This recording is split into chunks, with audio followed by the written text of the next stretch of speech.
नमस्ते प्यारे विद्यार्थियों और दोस्तों, मैं हूं व्रत कुमार और हमेशा की तरह आपका इस me and my YouTube class की इम्पोर्टेंट क्लास में स्वागत है।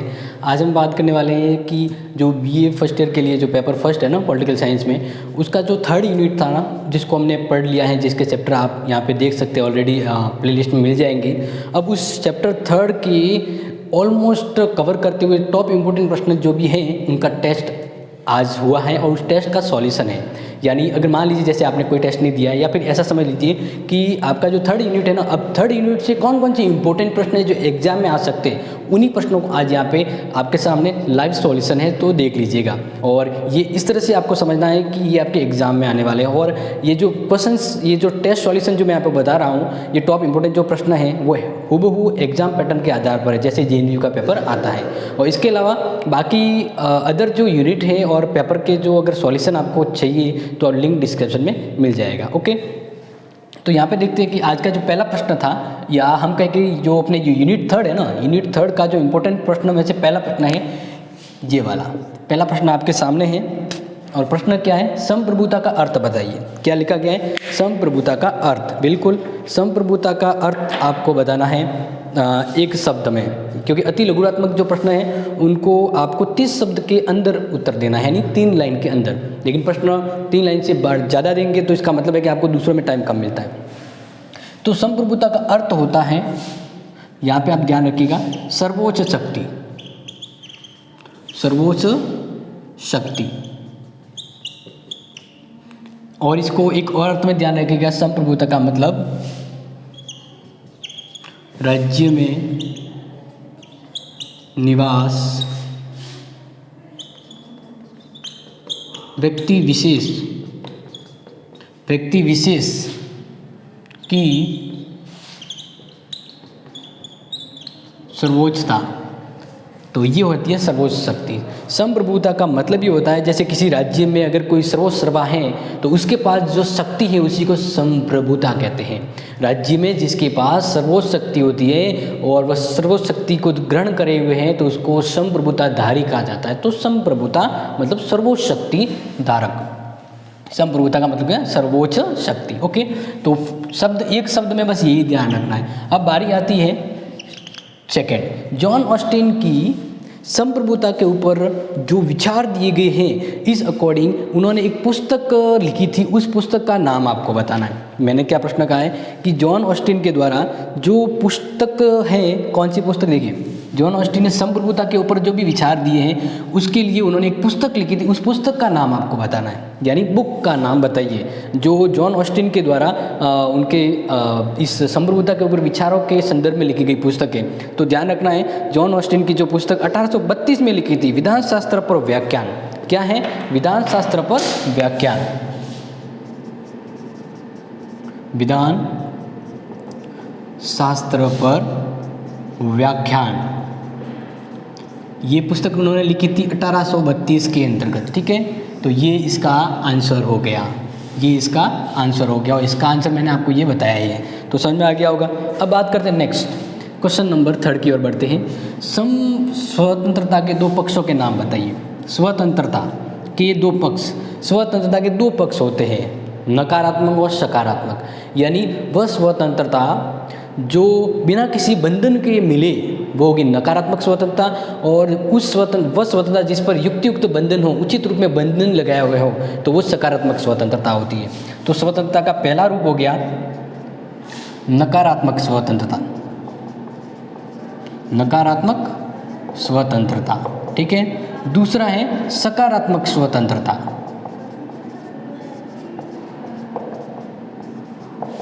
ठीक है, इसमें बंधन नहीं होना, यानी बंधनों का अभाव, बंधनों का अभाव। इसमें क्या होता है, युक्ति युक्त बंधन, युक्ति युक्त बंधन।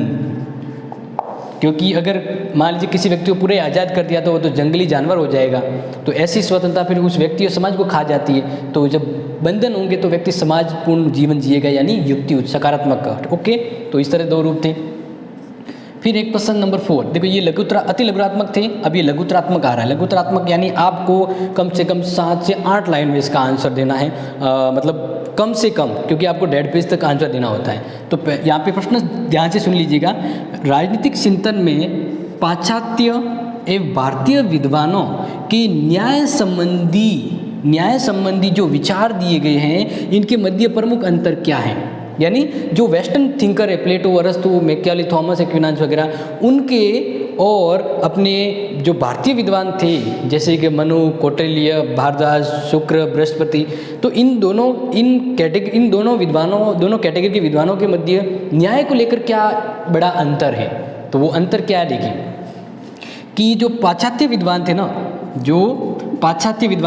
मैं आपको यहाँ पर जो बोल रहा हूँ वो आपकी थ्योरी के रूप में आपको याद रखना और लिखना है, क्योंकि मैं शॉर्ट में बताऊंगा। पूरा अगर हूबहू मैं करवाना चाहूँगा तो बड़ा वीडियो होता है, लेकिन मैं जो बता रहा हूँ ना, वो जो बोल रहा हूँ वो भी आपको ये पता होना चाहिए कि वो भी आपको लिखना है, ठीक है। तो जैसे यहाँ पे आंसर में आता है, तो पाश्चात्य विद्वानों ने न्याय को नैतिक रूप में समझा है। किस रूप में? नैतिक रूप में वर्णित किया है, ठीक है। जबकि भारतीय विद्वानों ने न्याय को कानूनी रूप में वर्णन किया है। कैसे? कानूनी रूप में। यहाँ पे समझ में आ गया, नैतिक। अब आप कहेंगे ये कैसे? देखो, जैसे अरस्तु, प्लेटो वगैरह जो विद्वान हैं, इन्होंने कहा कि ज़्यादातर ऐसे प्लेटो की बात करें तो प्लेटो ने कहा कि व्यक्ति को अपना कार्य करना है, दूसरों के काम में टांग नहीं अड़ाना है। तो इस तरह से तो हम क्या कहेंगे, ये एक नैतिक रूप में है। ऐसा न्याय क्या कहलाता है? नैतिक न्याय। समझ में आ गया। जबकि भारतीय विद्वानों ने न्याय को कौन से रूप में समझा है? कानूनी रूप में। कि न्याय क्या है? जो राज्य कहता है, राज्य के बनाए गए आदेश, कानूनों का अगर उल्लंघन करता है तो व्यक्ति को दंड दिया जाएगा। इस तरह से जो कानूनों का रूप है, मतलब जो न्याय का जो रूप है वह कानूनी रूप होता है। समझ में आ गया। ये कहा था, किसने कहा? ये कहा था अपने भारतीय विद्वानों ने। तो दोनों के मध्य आपको अंतर समझ में आ गया। अब बात करते हैं कि फिर प्रश्न क्या कहा है कि प्लेटो के न्याय संबंधी विचार बताइए। प्लेटो के न्याय संबंधी विचार, तो ये प्रश्न नेक्स्ट प्रश्न बाद में करते हैं, पहले प्लेटो वाला समझ लेते हैं। तो प्लेटो के न्याय संबंधी अगर विचारों की जैसे बात करें तो यहाँ पे आपको ध्यान रखना है प्लेटो न्याय। तो अब यहाँ पे ध्यान रखिएगा, प्लेटो ने न्याय को नैतिक रूप में समझाया है या नैतिक रूप में वर्णित किया है, और ये कहता है, ये यानी प्लेटो ये कहता है कि व्यक्ति को अपना कार्य करना चाहिए, न कि दूसरों के कार्य में हस्तक्षेप करें।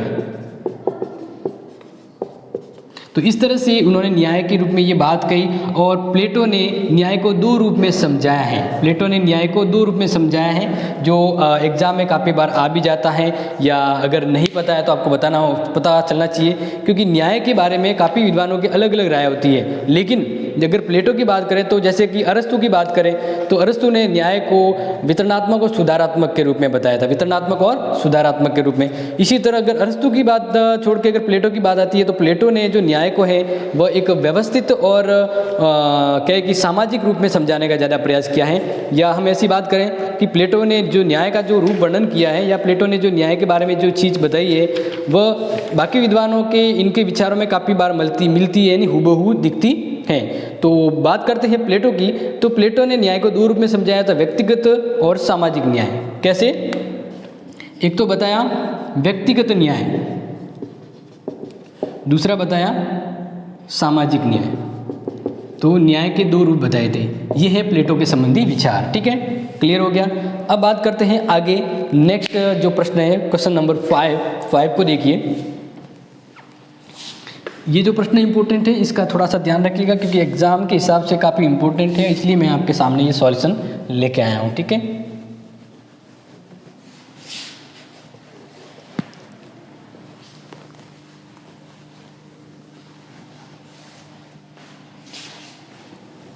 ओके, तो अब बात करते हैं क्वेश्चन अपना 6, बहुलवाद किसे कहते हैं। प्रश्न क्या है 6, बहुलवाद किसे कहते हैं। क्योंकि लघुत्रात्मक प्रश्न है तो ध्यान रखना है। बहुलवाद किसे कहते हैं, 2 समर्थकों के नाम बताइए। इस विचारधारा के दो समर्थक के नाम लिखें। ठीक है, ये क्वेश्चन से आपका। अब इस क्वेश्चन में बहुलवाद क्या है आपको लिखना है, बहुलवाद।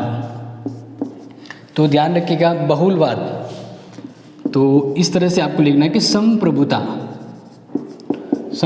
के अतिवादी या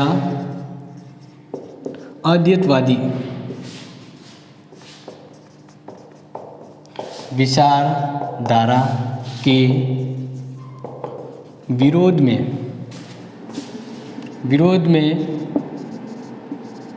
बहुलवाद अपने अस्तित्व में आया। ठीक है। इसके अलावा ध्यान रखना है कि संप्रभुता का मतलब क्या होता है, सर्वोच्च शक्ति एक के हाथों में हो। लेकिन बहुलवाद कहता है कि एक राज्य हो या एक समाज हो, जो संप्रभुता वो एक के हाथों में ना होकर काफ़ी सारे या बहुत सारे लोगों के हाथों में शासन व्यवस्था होनी चाहिए। बहुलवाद सिंपल थिंग्स है कि यहाँ पे संप्रभुता के विरोध के रूप में बहुलवाद आया है। ये कह रहा है कि संप्रभुता एक के हाथ में होती है तो वो सर्वोच्च शक्ति होती है, लेकिन अगर वो निरंकुश हो जाए, तानाशाह हो जाए, तो इसलिए बहुलवादी विचार कहता है कि शक्ति एक व्यक्ति के हाथों में होकर उस समाज के हर एक व्यक्ति के हाथों में होनी चाहिए। यानी जो संप्रभुता है उसका बहुध्रुवीकरण होना चाहिए, शक्ति एक से ज़्यादा के पास होनी चाहिए। जैसे डेमोक्रेसी में हम बात करते हैं तो ये सर्वोच्च शक्ति जो संप्रभुता है वो जनता में निवास करती है। तो इस तरह से बहुलवाद ने यही कहा है, बहुलवाद शक्ति के विभिन्न स्रोतों की बात करता है और शक्ति के एक से अधिक केंद्र होने की बात का समर्थन करता है।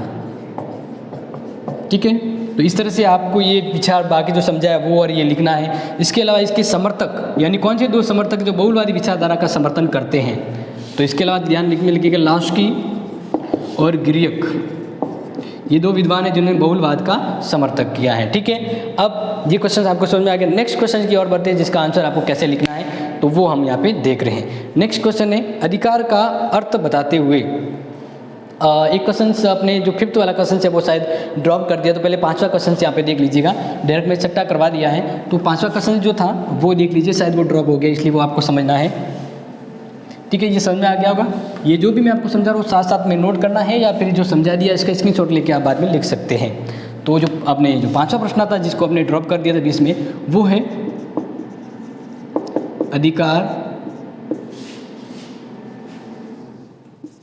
अधिकार एवं कर्तव्य में संबंध बताइए।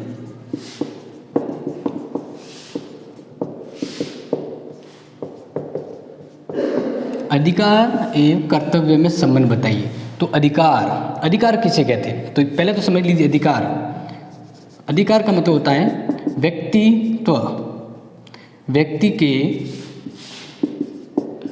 व्यक्तित्व के विकास के लिए प्रदान अवसर का नाम है। ठीक है ना। अधिकार क्या है, जैसे आज़ादी के समय अधिकार नहीं थे, यानी आपको आज़ादी से कुछ करने की आज़ादी नहीं होती थी। अधिकार का सिंपल थिंग्स है कि स्वतंत्रता से पहले आपको मतलब भारत की आज़ादी, ब्रिटेन की राज था जब भारत का कब्जा था, तो उस समय भारत का व्यक्ति आज़ाद नहीं था, तो उसे अधिकार प्राप्त नहीं थे। अगर अधिकार प्राप्त होते तो मतलब उसे अवसर प्राप्त होते, अगर अवसर प्राप्त होते तो वो व्यक्ति अपना समाज का कल्याण कर पाता। लेकिन ये यहाँ पर एक सिंपल थिंग्स है कि जहाँ अधिकार होते हैं वहाँ अवसर मिल पाते हैं, यानी एक मौका है। अधिकार क्या है? एक मौका है जिसके द्वारा व्यक्ति उन मौक़ों में या उस मौक़ों का उपयोग करते हुए, उस अवसर का उपयोग करते हुए व्यक्ति अपना सर्वांगीण विकास कर पाता है। और दूसरा, कर्तव्य क्या है? कर्तव्य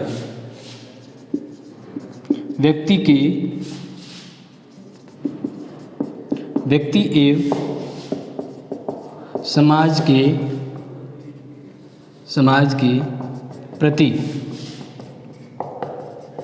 उत्तरदायित्व ही कर्तव्य होते हैं। उत्तरदायित्व ही क्या होते हैं? कर्तव्य होते हैं। ठीक है ना? जैसे मेरे परिवार के प्रति क्या कर्तव्य है, समाज के प्रति क्या कर्तव्य है, तो वो कर्तव्य होते हैं। अब यहाँ पे बात करें, अगर मैं मेरा कर्तव्य का पालन करूँगा तो यही कर्तव्य किसी के लिए अधिकार बन जाते हैं। मान लीजिए अगर कोई सीट खाली है तो मैं उसको ज़बरदस्ती कोई कचरा वगैरह या फिर टांग फैला के नहीं बैठने वाला, वह सीट किसी और को दूंगा, तो ये मैंने अपने कर्तव्यों को पालन किया कि मैंने सीट को ऐसे रिजर्व रखा कि ठीक है ना, वो ऐसे पड़ी है तो वही रहेगी, तो दूसरा आकर इसको अपने अधिकार के रूप में उपयोग कर सकता है। और दूसरा जैसे ये होता है, मान लीजिए दोनों के मध्य संबंध बता रहा हूँ, ठीक है ना, ये संबंध बता रहा हूँ मैं कि भाई कर्तव्य और अधिकार में क्या संबंध है।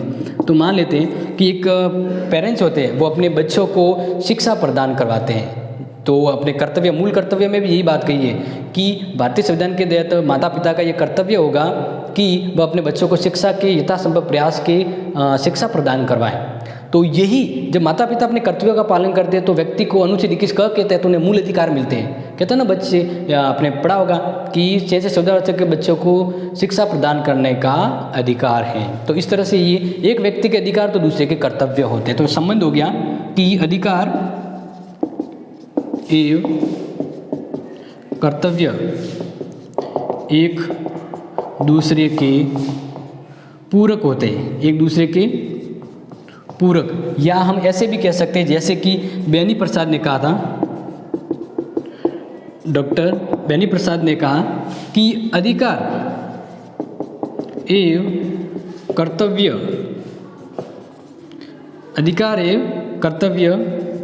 एक ही सिक्के के दो पहलू हैं, यानी एक ही कॉइन के हेड और टेल है। सिक्के एक ही सिक्के के दो पहलू हैं, इस तरह से कहा। और जैसे एक तो चीज़ ये समझा दी, दूसरी ये समझा दी, इसमें तीसरी चीज़ ध्यान रखें तो कर्तव्य के पालन में ही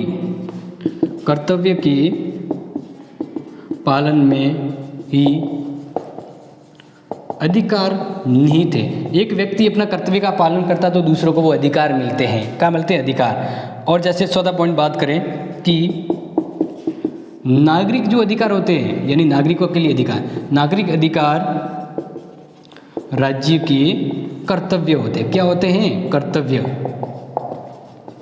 ये समझ में आ गया? ये संबंध बयां कर रहे हैं दोनों के मध्य कि एक नागरिक को वो अधिकार हैं तो वो अधिकार राज्य के लिए फिर क्या होते हैं? कर्तव्य होते हैं। यानी मेरे लिए तो अधिकार होंगे तो दूसरे के लिए जो मुझे अधिकार मिला वो कर्तव्य होता है। क्या होता है? कर्तव्य होता है। तो यहाँ पे यही कहा है, जैसे आपको वोट देने का अधिकार है या आपको घूमने का अधिकार है, तो ये आपको अधिकार, ये तब अधिकार मिलेगा जब राज्य कानून व्यवस्था या अपने कर्तव्यों को पूरा करेगा, तब वो अधिकार मिल पाते हैं। तो इस तरह से कर्तव्य और अधिकार का ये संबंध आपको समझ में आ गया होगा।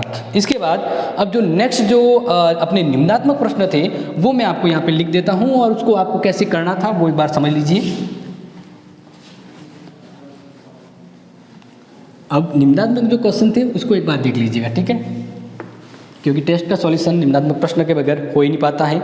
तो आपको जो क्वेश्चन दिया था कि अधिकार का अर्थ बताते हुए उसकी विशिष्ट सिद्धांत बताइए।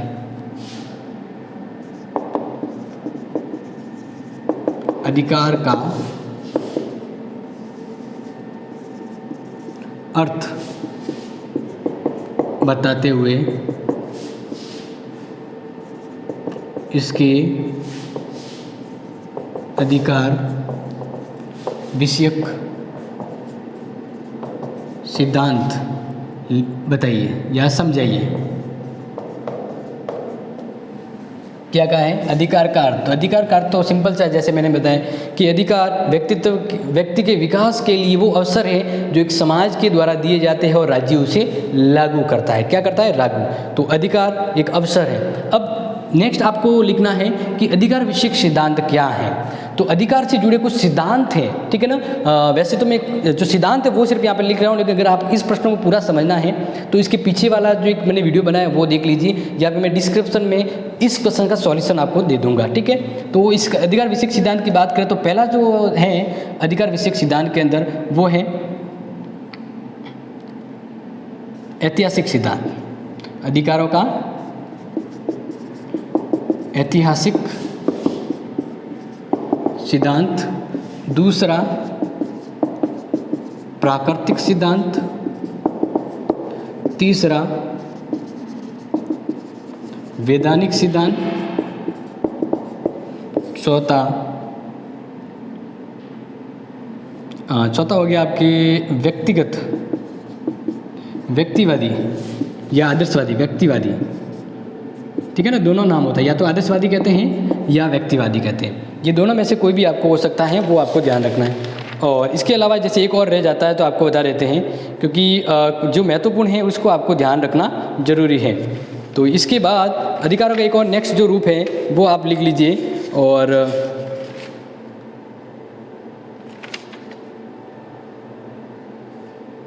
मुझे लग रहा है इतने ही है, ठीक है। तो ये 4 हैं, इसको आपको वापस क्या करना है? समझाना है। तो इसका जो सॉल्यूशन है, इस सॉल्यूशन का मैं यानी ये क्या है इसका लिंक मैं आपको दे दूंगा, क्योंकि अगर मैं इसी में समझाऊंगा तो वीडियो काफ़ी बड़ा हो जाता है। इसके बाद क्वेश्चन जो 8 था, निम्नात्मक प्रश्न, ये दोनों निम्नात्मक प्रश्न क्या है? जो 250 शब्दों में आपको देना होता है, 250 से ऊपर 500 शब्दों के मध्य। 8वां क्वेश्चन है जो आपको याद करने के लिए ज़रूरी है, समानता के विविध रूपों का वर्णन करें। क्या है? समानता का अर्थ स्पष्ट करते हुए इनके विविध रूपों का वर्णन करें। विभिन्न रूपों का वर्णन करें। तो समानता का अर्थ है बराबरी या समानता। समानता का अर्थ समाज में सभी के प्रति समान व्यवहार एवं अवसर मिलना या जाति पाति के आधार पर भेदभाव नहीं होना ही समानता कहलाता है। समानता का मतलब है कि बराबरी होना। बराबरी में भी ये नहीं हो कि ऐसी बराबरी जिससे दूसरों के साथ असमानता हो, वो भी नहीं होनी चाहिए, ठीक है ना। तो ये तो एक सिंपल अर्थ है। अब इसके विविध रूपों को आपको लिखना है। क्या लिखना है? विविध रूप। तो विविध रूप है, इसका भी आपको वीडियो आपको लिंक में दे दूंगा कि ये वहाँ से आंसर आपको मिल जाएगा। लेकिन विविध रूप कौन कौन से हैं वो मैं आपको एक बार बता देता हूँ कि भाई समानता के विविध रूप हैं वो कौन कौन से हैं जिसको आपको याद रखना है। तो सबसे पहला है नागरिक समानता। इसके रूप है विविध रूप, नागरिक समानता, ठीक है। अलग अलग जो रूप है वो मैं आपको लिखवा रहा हूँ। फिर प्राकृतिक समानता,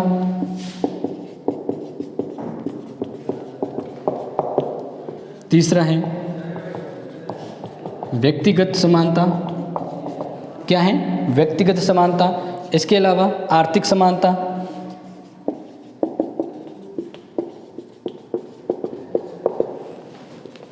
चौथा है सामाजिक समानता,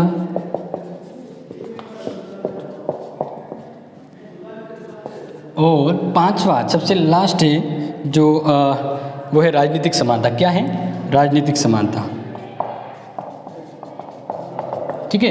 ये नाम से क्लियर है। जैसे शॉर्ट में बताऊं, नागरिक समानता का मतलब है कि व्यक्ति जो नागरिक जो समाज में रह रहा है, एक राज्य में रह रहा है, तो उसे वोट देने का अधिकार है, राज्य में चुनाव में भाग लेने का अधिकार वगैरह, वो समानता होती है। प्राकृतिक अधिकार यानी व्यक्ति समाज में जब पैदा हुआ है उसी समय जो उसे आज़ादी मिली है, जीवन जीने का अधिकार वगैरह, वो प्राकृतिक समानता के अंदर आ गया। व्यक्तिगत समानता यानी व्यक्ति को व्यक्ति के नजरिए से क्या समानता दी गई, एक व्यक्ति को उस समाज में उसके व्यक्तित्व के विकास के लिए क्या बराबरी दी गई, क्या समानता दी गई। वो आर्थिक समानता यानी ऐसा नहीं हो कि राज्य में अमीरी गरीबी के भी रात दिन का अंतर हो, नहीं, अमीरी गरीबी के बीच कम से कम फासला होना, ठीक है ना। और यही ज़रूरी है कि व्यक्ति की बेसिक बुनियादी ज़रूरत रोटी कपड़ा मकान और शिक्षा पूरी हो सके।